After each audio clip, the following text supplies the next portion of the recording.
Rasil TV untuk Islam yang satu, untuk Anda pendengar setia Rasil yang ada di kawasan Sukabumi, Semarang, Batam, Pontianak, Magelang, Banyuwangi, juga Anda yang bisa menyimak kami melalui www.radioserdim.com. Kita tengah bersama-sama di acara Tausiah Sore bersama Ustadz Zaid M. Bahmid dengan tema Nilai dari Kelembutan Hati. Dan sudah banyak SMS yang masuk, Ustadz. Saya bacakan. Yang pertama datang dari Bapak Chandra di Jakarta. Assalamualaikum warahmatullahi wabarakatuh, Ustadz. Waalaikumsalam warahmatullahi wabarakatuh. Pak Ustadz, mengapa kalau kita diajak oleh Ustadz dengan penuh kelembutan hati, kita jadi terenyuh dan cenderung mengikuti apa yang disampaikannya? Beda kalau ada Ustadz yang berdakwah dengan kata-kata yang kurang santun. Mengapa bisa seperti itu, Ustadz? Bismillahirrahmanirrahim. Allahumma salli ala Sayyidina Muhammad wa ala ali Muhammad. Kepada Bapak yang bertanya, Rasulullah Sallallahu Alaihi Wasallam mengingatkan kepada kita sekalian. Kan ada hadis Rasul yang Rasulullah menyatakan, kullul mauludun yuladu alal fitrah.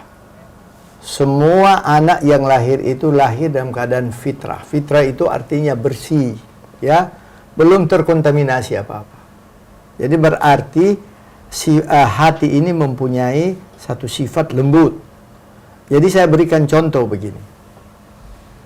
Ketika ada yang, sebab di Quran itu Allah Ta'ala menyatakan, Udu'u ila sabili rabbika bil hikmah wal mau'idhatil hasanah. Panggil ke jalan Tuhanmu dengan cara yang sangat hikmah, bijaksana.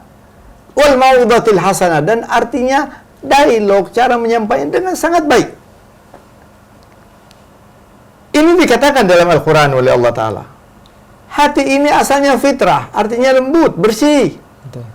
Ketika seorang dia mempergunakan kalimat-kalimat yang Allah Ta'ala nyatakan bil hikmah wal mau'idhatil hasanah, berarti frekuensinya sama, tergerak hati hamba Allah tersebut. Jadi memang sesuai dengan yang Allah Ta'ala nyatakan dalam Al-Quran. Justru itu kita jangan kasar di dalam berdakwah. Jangan gampang-gampang terus menuding orang, menstempel orang dengan kalimat kafir, bid'ah. Wah, ibadahmu ini bid'ah, wah ini. Orang tidak tertarik dengan begitu. Kalau ada yang lebih baik, coba anjurkan dengan cara yang lebih baik. Di zaman Rasulullah itu begini, mestinya Anda begini, begini. InsyaAllah terjawab. Baik. Dari Ibu Yulia di Sukabumi, Ustadz. Assalamualaikum warahmatullahi wabarakatuh. Assalamualaikum warahmatullahi wabarakatuh. Pak Ustadz, bagaimana menjadikan keluarga saya menjadi keluarga yang selalu dihiasi oleh cahaya Allah, tapi saya sebagai anggota keluarga kurang memiliki ilmu agama yang mumpuni, Pak Ustadz? Mohon pencerahannya. Bismillahirrahmanirrahim. Allahumma salli ala Sayyidina Muhammad wa ala ali Muhammad.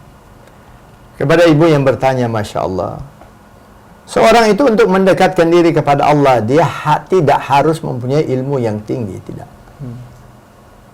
Karena memang ada hamba-hamba Allah yang kasihan, artinya dia beribadah kepada Allah Subhanahu wa Ta'ala dengan ketulusan hatinya tanpa banyak pengetahuan. Tapi ada satu hal yang perlu kita banyak berdoa, menadahkan tangan kepada Allah. Kita kalau menginginkan keluarga kita itu dengan cahaya ilahi, dengan cahaya Islam, dengan cahaya nurullah, dengan cahaya nurul Islam, tentunya kita juga harus banyak mendekatkan diri kepada Allah Subhanahu wa Ta'ala. Dan banyak doa-doa yang diajarkan oleh Rasul Sallallahu Alaihi Wasallam dalam masalah ini.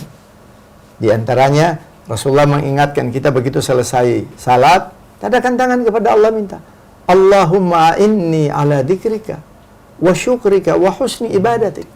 Ya Allah, bantu aku untuk selalu lebih mendekatkan diri kepadamu, selalu mengingat kepadamu. Wa syukrika, dan selalu mensyukuri nikmat. Wa husni ibadati, dan supaya setiap hari makin baik peribadatanku kepadamu, penyembahanmu kepadamu. Itu doa yang Masya Allah. Dan itu diajarkan oleh Rasulullah. Rasulullah mengingatkan supaya usahakan jangan kita tinggalkan selesai salat. Kalau kita menginginkan supaya hati kita ini lembut, banyak kita datangi tempat-tempat orang-orang miskin, fugara, wal masakin. Karena itu akan membangkitkan perasaan kita melihat nikmat di tangan kita itu, Masya Allah, dibandingkan dengan mereka. Insya Allah terjawab. Ya, semoga terjawab. Kembali ke SMS dari Ibu Li di Bekasi. Assalamualaikum warahmatullahi wabarakatuh, Pak Ustadz. Apakah sama ucapan dengan hati? Ada orang yang kalau marah sampai menyakitkan hati saya, Pak Ustadz. Tapi orang itu bilang, hati saya tidak seperti itu. Apakah ini benar, Pak Ustadz? Kalau hatinya tidak marah, kan yang kita tahu perbuatannya, bukan hatinya, Pak Ustadz. Bismillahirrahmanirrahim. Allahumma salli ala Muhammad wa ala ali Muhammad. Memang benar, manusia nggak bisa tahu hati manusia. Nggak ada yang tahu hati manusia. Justru itu, ketika kita akan mengeluarkan kalimat-kalimat, perlu berhati-hati. Sebab kalimat satu kata aja begitu kita keluarkan, yang akan menerjemahkan makna daripada kalimat ini bukan kita, tapi yang mendengar. Yang mendengar. Sekalipun kita katakan, oh saya tidak bermaksud demikian. Tapi begitu kita lepas satu kalimat, kalimat itu mempunyai yang memiliki adalah orang yang mendengar untuk menerjemahkan, bukan kita. Justru itu Rasulullah Sallallahu Alaihi Wasallam mengingatkan kepada kita. Yang menggampangkan orang itu masuk neraka ada dua. Kemudian Rasulullah menunjuk lisan dan kemaluan. Jadi lisan itulah sehingga saya katakan, terkadang kalimat yang pendek yang keluar dari lisan seseorang bisa mengakibatkan seorang itu menderita bertahun-tahun. Bisa mengakibatkan dua keluarga bertarung. Bisa mengakibatkan dua kelompok itu bertarung sampai ada korban. Hanya karena lisan, fitnah. Justru itu kita biasakanlah dengan kalimat-kalimat yang indah, kalimat yang lembut. Ya. Contoh aja ketika Rasulullah Sallallahu Alaihi Wasallam biasa memanggil kepada istrinya dengan kalimat apa? Semua kita tahu. Ya Humaira, kepada Aisyah. Ya, karena dalam sejarah dikatakan bahwa Aisyah itu mempunyai pipi yang kemerah-merahan. Maka Rasulullah memanggil dengan kalimat Humaira. Ini kalimat yang sangat baik. Dan Allah Subhanahu Wa Taala, Rasulullah Sallallahu Alaihi Wasallam menyatakan, khairukum, yang terbaik di antara kalian, khairukum li ahlihi. Yang paling baik, santun, lembut kepada keluarganya. Itu yang paling baik di antara kalian. Di ayat Al-Quran Allah Ta'ala menyatakan, wa'ashiruhunna bil ma'ruf. Gaulilah keluarga-keluargamu dengan cara yang sangat baik, akhlak yang mulia, dengan cara yang indah. Saya berikan contoh begini, Masya Allah. Umpama Anda sudah capek dari kerjaan. Istri kasihan sudah masak dari pagi sampai siang, dia perhatikan, dia berpikir apa yang paling terbaik untuk suaminya. Subhanallah, mungkin di dalam masaknya itu ada yang kurang. Apa kurang garam, ya, umpama kurang garam. Suaminya begitu makan dia merasa hambar. Kalau umpama dia keluarkan kalimat ini, contoh dia kalimat, ya Allah, ini masakannya Masya Allah. Kalau ini ditambah garam dikit, masakannya rasanya bagaikan makanan dari surga yang ketujuh. Itu istrinya kalau perlu akan terbang ke dapur untuk mengambil garam. Tapi coba dia katakan, dibanting mejanya dia katakan, ini makanan kurang garam, umpama. Subhanallah. Hilang usaha dan gairah istrinya untuk berusaha menyediakan makanan yang terbaik. Jadi, lisan itu mempunyai peranan yang luar biasa. Imam Ghazali radhiyallahu anhu mengatakan, kalimat yang baik, yang indah bagaikan sihir yang akan memukau kepada mereka yang mendengar. Masya Allah, insya Allah terjawab. Iya.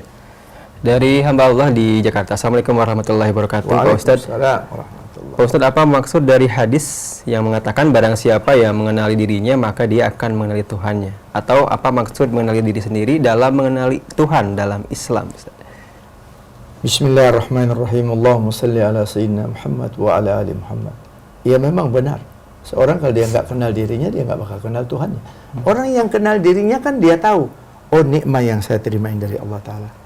Oh saya sehat ini karena pemberian Allah. Itu artinya dia mengenal dirinya. Ya. Oh saya menjadi kaya raya ini, Masya Allah, karena Allah Ta'ala memberikan kelebihan kepada saya. Itu dia. Oh saya, perbuatan saya ini adalah perbuatan dosa. Artinya dia kenal dirinya, dia tahu perbuatannya. Dia sadari yang demikian, dia akan mengingat kepada Allah Ta'ala. Jadi pantas, kalau dia mengenal dirinya, dia akan mengenal Allah Subhanahu Wa Ta'ala. Insya Allah terjawab. Baik. Terakhir Ustaz, sebelum pamit, ini pertanyaan dari Bapak Fatur Rahman di Batam. Assalamualaikum warahmatullahi wabarakatuh. Assalamualaikum warahmatullahi wabarakatuh. Pak Ustadz, mohon doa apa agar kita dikaruniai hati yang selalu ingat Allah dan perilaku yang selalu lembut kepada sesama manusia, Pak? Bismillahirrahmanirrahim. Allahumma salli ala sayyidina Muhammad wa ala ali Muhammad. Doa apa agar kita selalu mengingat kepada Allah Subhanahu wa taala? Doa yang saya sebutkan tadi, yang diajarkan oleh Rasulullah sallallahu alaihi wasallam. Allahumma a'inni ala dzikrika. Ya Allah, bantulah aku, bimbinglah aku untuk selalu mengingat kepadamu. Itu Masya Allah. Sehingga Rasulullah katakan, usahakan jangan kalian tinggalkan tiap kalian selesai salat. Allahumma inni ala dzikrika wa syukrika wa husni ibadatika. Nah, kelembutan hati. Kelembutan hati. Ada doa juga yang Rasul sallallahu alaihi wasallam menyatakan, doa ini sering dibaca kalau kita dengar gunut yang terakhir pada waktu Ramadan di Baitullah Al-Haram. Ya, gunut yang kurang lebih setengah jam. Di antaranya dalam gunut itu ada doa yang Allahumma innana nas'aluka fi'lal khairat wa tarkal munkarat wa hubbul masakin. Doa ini selalu saya dengar ada dalam gunut tersebut. Ya Allah, aku meminta amal-amal yang baik, ya. As'aluka fi'l khairat, amal-amal yang baik yang kau ridai. Dan aku meminta kepadamu supaya aku selalu meninggalkan kemungkaran. Wa hubbul masakin, dan jadikan aku ya Allah orang pencinta kepada orang-orang yang miskin yang patut dikasihani. Justru itu kita kalau ingin hati kita lembut, coba jalan-jalan di tempat orang-orang, ziarah saudara-saudara kita yang lagi sakit. Jalan-jalan ke rumah sakit, jalan-jalan ke tempat orang-orang yang miskin. Hati kita akan lembut insya Allah. Karena kita akan melihat bagaimana penderitaan mereka, kekurangan mereka, ya, dengan artinya kepas-pasan yang ada kepada mereka. Tapi mereka terima dengan ridha. Itu akan melembutkan hati kita insya Allah. Dan tentunya kalau kita jalan-jalan, jangan hanya sekedar jalan-jalan ke tempat-tempat yang du'afa, yang masakin. Kita bawa sesuatu, sumbang sesuatu, berikan sesuatu. Dan mintakan kepada mereka. Tidak usah berterima kasih, doakan saya kepada Allah Ta'ala. Itu Masya Allah. La uridu minhum syukura. Ya, kami tidak mengharapkan terima kasih dari mereka. Yang kita harapkan adalah wajhullah, keridaan Allah Subhanahu wa Ta'ala. Mudah-mudahan insya Allah terjawab. Hamba Allah yang mulia, biasakanlah kita untuk berusaha melembutkan hati kita.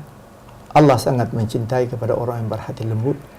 Allah Subhanahu wa Ta'ala menyatakan, arhamu man fil ard yarhamkum man fis sama. Sayangilah makhluk-makhluk Allah yang ada di bumi.